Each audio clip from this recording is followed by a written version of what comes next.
Hello guys, welcome back to Cric Talks with Kiran. നിരാശ മാത്രം നൽകിയ 2 ദിവസങ്ങൾക്ക് ശേഷം ഇന്ത്യ ചെറുത്തുനിൽപ്പിന്റെ സൂചനകൾ കാണിച്ച ദിവസമാണ് കടന്നുപോയത്. അതായത് ഇപ്പോൾ കഴിഞ്ഞ 2 ദിവസങ്ങൾ നമ്മൾ റിവ്യൂ ചെയ്തപ്പോഴായാലും ഒരു പ്രതീക്ഷയുടെ ഒരു കണിക പോലും നമുക്ക് എടുത്തു പറയാനുണ്ടായിരുന്നില്ല. ആ രീതിയിൽ ഇംഗ്ലണ്ട് ഡോമിനന്റ് ആയിട്ട് കളിച്ചിട്ടുള്ള ദിവസങ്ങളായിരുന്നു ആ 2ാമത്തെ ദിവസവും 3ാമത്തെ ദിവസവും. എന്നാൽ 4ാമത്തെ ദിവസത്തിലേക്ക് വന്നു കഴിഞ്ഞപ്പോൾ ഇപ്പോൾ വിജയം എന്നുള്ളത് ആ ഒരു ഇക്വേഷനിൽ തന്നെ ഇല്ല. അതായത് ഇംഗ്ലണ്ട് ഇന്ത്യ ഔട്ട് ബാറ്റ് ചെയ്ത് കഴിഞ്ഞു. ഇനി ഇന്ത്യക്ക് വിജയത്തിന് വേണ്ടി ശ്രമിക്കാൻ കഴിയില്ല. പരാജയം ഒഴിവാക്കി ഈ സീരീസ് ഒന്ന് ആ ഒരു ലൈവ് ആക്കി നിർത്താൻ മാത്രം. കാരണം ഈ ഒരു മത്സരം ഡ്രോ ആക്കി കഴിഞ്ഞാൽ അടുത്ത മത്സരം വിജയിച്ചു കഴിഞ്ഞാൽ 2-2 പരമ്പര സമനിലയിൽ അവസാനിപ്പിക്കാം. ആ ഒരു ഇത് മാത്രമാണ് ഇന്ത്യയുടെ മുമ്പിലുള്ളത്, ആ ഒരു ലക്ഷ്യം മാത്രമാണ് ഇന്ത്യയുടെ മുമ്പിലുള്ളത്. അപ്പോൾ അതിനുവേണ്ടി ആ ഒരു ഡ്രോയിലേക്കുള്ളൊരു ചവിട്ടുപടിയാണ് ഇന്ന് ശുഭ്മാൻ ഗില്ലും KL രാഹുലും ചേർന്ന് ഇട്ടത്. അപ്പോൾ ഈ ഒരു ദിവസത്തിലേക്ക് വന്നു കഴിഞ്ഞാൽ നമ്മൾ ഇന്നലെ തന്നെ പറഞ്ഞിരുന്നു, ഇപ്പോൾ ആ ഒരു 186 എന്നുള്ളൊരു ലീഡ് വന്നപ്പോഴേക്കും പിന്നീട് ഇന്ത്യക്ക്, അതായത് നമ്മുടെ ഇംഗ്ലണ്ടിന്റെ ബാറ്റിംഗ് ഓർഡർ എന്ന് പറഞ്ഞു കഴിഞ്ഞാൽ അവസാനം ഇറങ്ങുന്ന ജോഫ്ര ആർച്ചർ വരെ അത്യാവശ്യം അടിക്കുന്ന ഒരു ബാറ്റിംഗ് ഓർഡറാണ്. അപ്പോൾ ഇന്നലെ നിന്നതാണെങ്കിൽ ബെൻ സ്റ്റോക്സും ലിയാൻ ഡോസനും ചേർന്നാണ്. അപ്പോൾ ബെൻ സ്റ്റോക്സ് നല്ലൊരു ഇന്നിങ്സ് കളിച്ചിട്ടാണ് നിന്നത്. അപ്പോൾ എന്തായാലും ഇന്ന് അവർ വീണ്ടും അറ്റാക്ക് ചെയ്യുക, അതായത് അവർ ഡിക്ലെയർ ചെയ്യില്ല, മാക്സിമം ലീഡ് പൈലപ്പ് ചെയ്യുക, എന്നിട്ട് ഇന്ത്യയെ പുറത്താക്കുക എന്നുള്ളതായിരിക്കും അവരുടെ ലക്ഷ്യമെന്ന് നമ്മൾ ഇന്നലെ പറഞ്ഞിരുന്നു. അപ്പോൾ അതുപോലെ തന്നെയാണ് ഇംഗ്ലണ്ട് ഈ ദിവസം തുടങ്ങി വെച്ചത്. ഇന്നത്തെ ഫസ്റ്റ് സെഷനെ പറ്റി പറയുമ്പോൾ ഇന്ത്യ മറക്കാൻ ആഗ്രഹിക്കുന്ന ഒരു സെഷൻ തന്നെയായിരുന്നു അത്. കാരണം നമ്മുടെ ബെൻ സ്റ്റോക്സ് സെഞ്ചുറി തികച്ചു. അത് നല്ല ആ ഒരു റേറ്റിൽ തന്നെ സ്റ്റോക്സ് സ്കോർ ചെയ്തു. അതോടെ 100 റൺസും 5 വിക്കറ്റ് നേട്ടവും സ്വന്തമാക്കുന്ന ഓൾറൗണ്ടർമാരുടെ ലിസ്റ്റിലേക്ക് കയറി പറ്റാനും ബെൻ സ്റ്റോക്സിനായി. അത് അപൂർവമായിട്ടുള്ളൊരു നേട്ടമാണ്. ഇപ്പോൾ ഇന്നലത്തെ വീഡിയോയിൽ പറഞ്ഞതുപോലെ അറൗണ്ട് 40 പേര് മാത്രമേ ആ ഒരു ലിസ്റ്റിൽ ഇടം നേടിയിട്ടുള്ളൂ. അപ്പോൾ ആ ഒരു നേട്ടത്തിലേക്ക് എത്താൻ ഇന്ന് ബെൻ സ്റ്റോക്സിന് കഴിഞ്ഞു. അപ്പോൾ ഇന്ത്യൻ ബോളർമാരെ കണക്കിന് പ്രഹരിച്ചു. സത്യം പറഞ്ഞു കഴിഞ്ഞാൽ ഇന്ത്യ ആ ഒരു ഓൺസ്ലോട്ടിന് മുന്നിൽ ക്ലൂലെസ് ആയിരുന്നു. ഇപ്പോൾ നമ്മളിപ്പം ക്യാപ്റ്റൻസിയെ പറ്റി പറയുമ്പോൾ അവിടെ കുറേ മിസ്റ്റേക്സ് ഉണ്ടായിരുന്നു. അതുപോലെ തന്നെ മാനേജ്മെന്റ് പല ഡിസിഷൻസിനെയും നമുക്ക് ക്വസ്റ്റ്യൻ ചെയ്യാം. പ്രത്യേകിച്ച് കുൽദീപ് യാദവിന്റെ ആ ഒരു നോൺ ഇൻക്ലൂഷനെ പറ്റിയൊക്കെ നമുക്ക് ക്വസ്റ്റ്യൻ ചെയ്യാവുന്നതാണ്. അതൊക്കെ നമുക്ക് ഒരു ഡീറ്റെയിൽഡ് വീഡിയോ, ഈ മത്സരം കഴിഞ്ഞിട്ട്, ഈ മത്സരത്തിന്റെ റിസൾട്ട് എന്ത് തന്നെ ആയാലും അതിന്റെ ഒരു ഡീറ്റെയിൽ വീഡിയോയിൽ നമുക്ക് അതിനെപ്പറ്റി ഒരു റിവ്യൂ, അതിനെപ്പറ്റി നമുക്ക് സംസാരിക്കാം.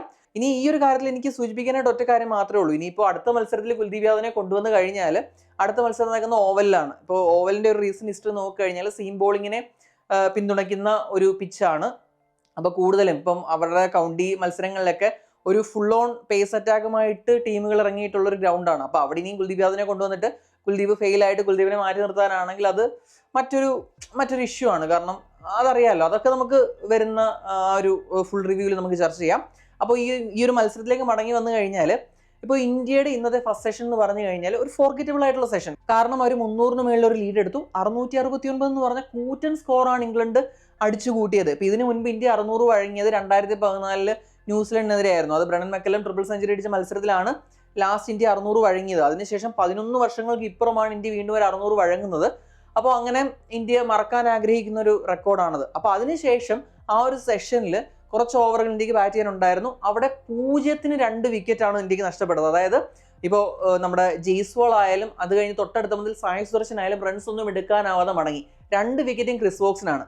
അപ്പോൾ 0-2 വന്നതോടുകൂടി ഇന്ത്യ ഒരു ഇന്നിങ്സ് തോൽവി മുന്നിൽ കണ്ട ഒരു സിറ്റുവേഷൻ ആയിരുന്നു അത്. കാരണം ഇനി ഒരു 300 മുകളിൽ റൺസ് സ്കോർ ചെയ്യാനുണ്ട്. അതിനിടയ്ക്ക് അത്യാവശ്യം നല്ല ഫോമിലുള്ള ജയ്സ്വാളും പോയി, 1 ഡൗൺ ആയിട്ടുള്ള സായ് സുദർശനും പോയി. ഇനി ഋഷഭ് പന്ത് ബാറ്റ് ചെയ്യുമെങ്കിലും ആ ഒരു ബ്രോക്കൺ ഫൂട്ട് വെച്ച് വേണം ഋഷഭ് പന്ത് ബാറ്റ് ചെയ്യാൻ. അപ്പോൾ ഇന്ത്യ ഒരു പരാജയം മുന്നിൽ കണ്ട നിമിഷമാണ് ശുഭ്മാൻ ഗില്ലും KL രാഹുലും ക്രീസിലെത്തുന്നത്. അപ്പോൾ അവർ ചെയ്തത് എന്താണെന്ന് വെച്ച് കഴിഞ്ഞാൽ കൃത്യമായിട്ട് ഈ ദിവസം പിന്നീടുള്ള തട്ടുകേടൊന്നും ഇല്ലാതെ, അതായത് വിക്കറ്റുകൾ നഷ്ടപ്പെടുത്താതെ ആ ഒരു ദിവസം മറികടക്കാനും അത്യാവശ്യം റൺസ് സ്കോർ ചെയ്യാൻ അവർക്ക് കഴിഞ്ഞു. അപ്പോൾ ഒരു എക്സലന്റ് പാർട്ണർഷിപ്പാണ്. ഇപ്പോൾ ആ ഒരു സ്റ്റാറ്റിസ്റ്റിക്സ് നമ്മൾ നോക്കിക്കഴിഞ്ഞാൽ റൺസ് ഒന്നും എടുക്കാനാവാതെ 2 വിക്കറ്റ് പോയതിനു ശേഷം ഇന്ത്യയുടെ ടെസ്റ്റ് ചരിത്രത്തിൽ തന്നെ ഏറ്റവും മികച്ച പാർട്ണർഷിപ്പാണ്. അതായത് 0 for 2 പോയതിനു ശേഷം ഇത്രയും മികച്ചൊരു പാർട്ണർഷിപ്പ് വരുന്നത് ആദ്യമായിട്ടാണ്. അതൊരു റെക്കോർഡാണ്. അത് മാത്രമല്ല, ഇപ്പോൾ ഈ ഒരു സീരീസിൽ നമ്മുടെ ശുഭ്മാൻ ഗില്ലിനെ കൂടാതെ KL രാഹുലും 500 റൺസ് മറികടന്നു. അതുപോലെ തന്നെ ഇംഗ്ലണ്ടിൽ ഏറ്റവും കൂടുതൽ റൺസ് നേടുന്ന, ഒരു സീസണിൽ ഏറ്റവും കൂടുതൽ റൺസ് നേടുന്ന ബാറ്ററായിട്ട് ശുഭ്മാൻ ഗില്ല് മാറുകയും ചെയ്തു. അങ്ങനെ കുറച്ച് റെക്കോർഡുകൾ ഇന്ത്യൻ പ്ലേയേഴ്സിന് വന്നിട്ടുള്ള ഒരു ഇന്നിങ്സ് ആയിരുന്നു അത്. അപ്പോൾ ഞാൻ പറഞ്ഞതുപോലെ സമനിലയിലേക്കുള്ള ആദ്യത്തെ ഒരു ചവിട്ടുപടിയാണ് ഇന്ത്യ ഇട്ടത്.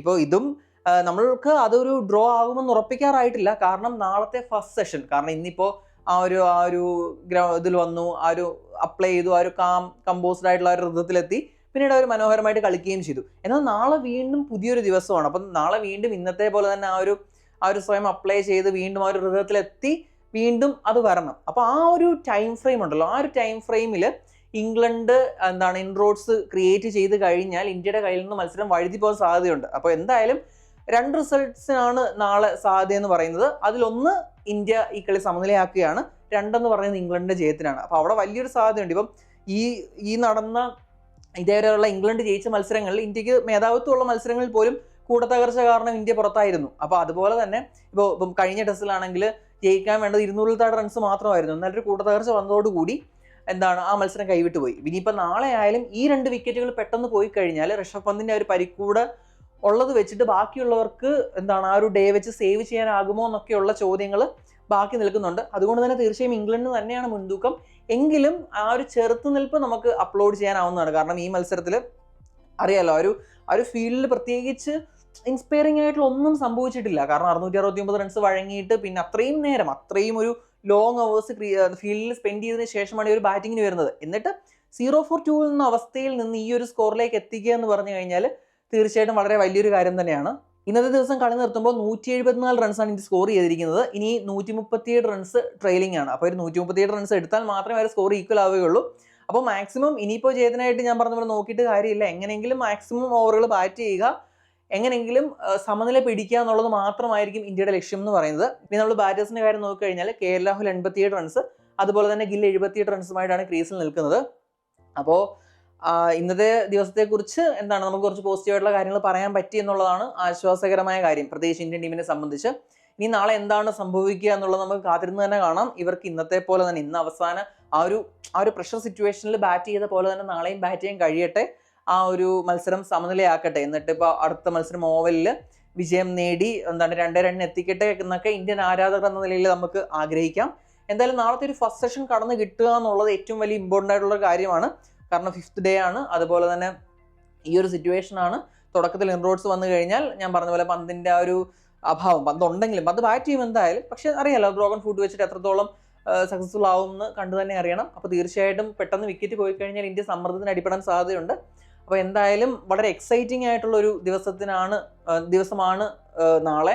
എന്തായാലും ഞാൻ പറഞ്ഞില്ല, ഈ ഒരു സീരീസിനെ സംബന്ധിച്ച് അടി തിരിച്ചടി എന്നുള്ള രീതിയിൽ വളരെ എക്സൈറ്റിംഗ് ആണ്. അതായത് ഇന്ത്യ പെട്ടെന്ന് തോൽക്കുമെന്ന് നമ്മൾ വിചാരിച്ചൊരു അവസ്ഥയിൽ നിന്ന് ഈ ഒരു ഇതുവരെ എത്തിക്കാൻ കഴിഞ്ഞു എന്നുള്ളത് ഒരു ക്രിക്കറ്റ് ആരാധകനെ സംബന്ധിച്ച്, ആ ഒരു മത്സരം കാണുന്നൊരു ഓഡിയൻസിനെ സംബന്ധിച്ച് തീർച്ചയായിട്ടും വളരെ മികച്ചൊരു കാര്യം തന്നെയാണ്. അപ്പോൾ എന്തായാലും നാളെ എന്താണ് സംഭവിക്കുക എന്ന് നമുക്ക് കാത്തിരുന്ന് കാണാം.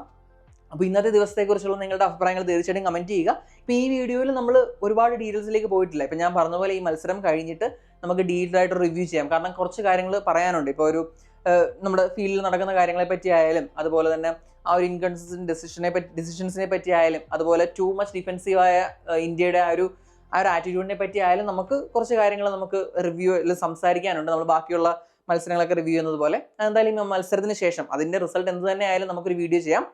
അപ്പോൾ ഞാൻ സൂചിപ്പിച്ചതുപോലെ നിങ്ങൾക്ക് ഈ മത്സരത്തെക്കുറിച്ചുള്ള നിങ്ങളുടെ അഭിപ്രായങ്ങൾ കമൻറ്റ് ചെയ്യുക. അടുത്തൊരു വീഡിയോയുമായിട്ട് ഉടൻ തന്നെ കാണാം. Thanks for watching Cric Talks with Kiran.